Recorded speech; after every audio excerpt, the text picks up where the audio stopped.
we are still working with the bubbles, and I'm going to give you some hints for exercises 631 through 634 in your text. They are wanting you to create a series of bubbles that go diagonally across the screen, or that go horizontally across the screen, or are placed concentric circles in the middle of the screen at different sizes.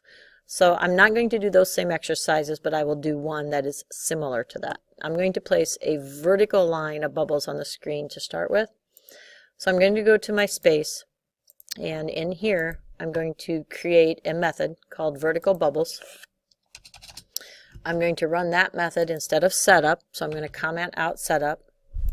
I need to create a new method for vertical bubbles, and so I should comment that I'm going to vertical bubbles will place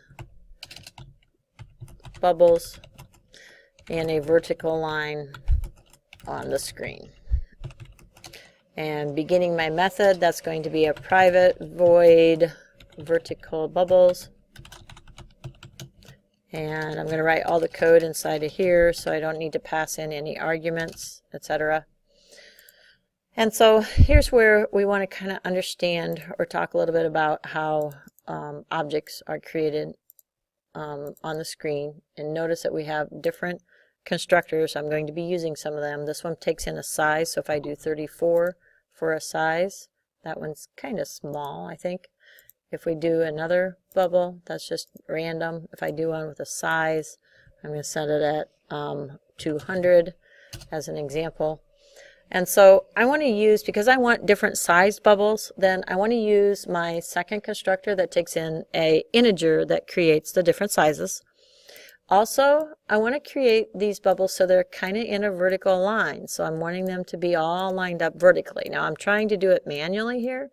It's not going to be right on, but if I kind of look at, inspect each of these, that one's at 450 for X, 115 for Y. The next one, if I inspect, is at 447. The next one is at 443. I'm looking at the X's. The reason I'm looking at the X's is, remember that this is 0, 0 in the top corner of the screen. And I think we went to 900, 600 over here in the bottom right-hand corner.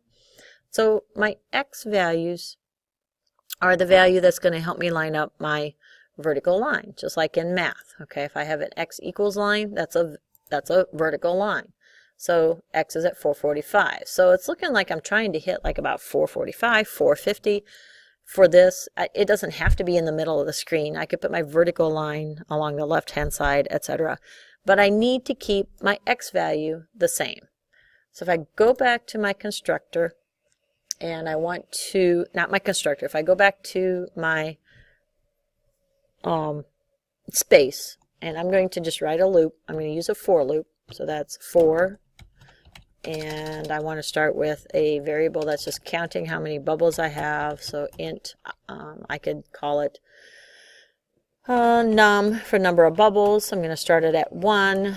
As long as my num is less than or equal to, I'll say 15 bubbles. That's actually, and so then I want to count by 1, so num plus plus. That's my for loop. I don't know what I just did, but that's okay. Now I want to add some bubbles. So I'm going to borrow that code that I had before, where I'm adding an object to the screen, Control C, Control V. This time, however, I want to, I can center it horizontally. So this is my X value, so it's going to be in the middle horizontally. But my Y values, I want to be different. So I might just randomly place them, or actually, let me think about it this way. Maybe I want to start them here and just add them kind of going down. So my Y value up here is at 0, and my Y value down here is at 600. And I am placing 15 bubbles, I think. So if I want to split those out evenly, I'd have to take 600 and divide it by 15. If you want to get your calculator out to do that, it's actually kind of useful. I should be able to do that mentally, but 600 divided by 15 means I need to place a bubble about every 40 units. Every 40.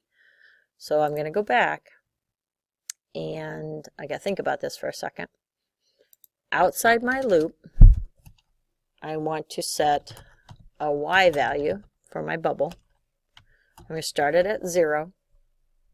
When I add that object, I'm going to plot it at the y value, and then immediately after plotting it, I'm going to take y value and I'm going to add y value plus 40.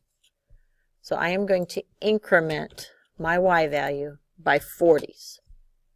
My x value is going to stay at get width divided by 2.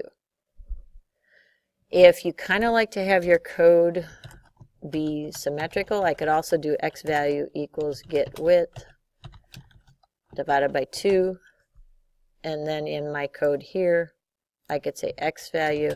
I said symmetrical, but what I meant was that it just kind of like is it's kind of matching. Like I have x value, y value, and I could set those variables up here. I'm going to clean up my spacing. Always remember that you can do auto layout. Cleans up that spacing just a little bit. Delete your extra white space. We're going to hit compile and see what happens. And when I compile and go back, I have vertical bubbles, and they are lined up top to bottom, and they are randomly located, random different sizes. I did not set the size. We're going to take a look at doing that next. But there's my vertical line of bubbles. If I decided that I wanted them to be on the left part of the screen, I could come back in here and decide to set my width at get width divided by 4 and compile. And then when I compile, there they are on the left hand side of the screen. So depending on where I want to space those bubbles, I could space them according to the x value. The other thing that I want to set is a size value.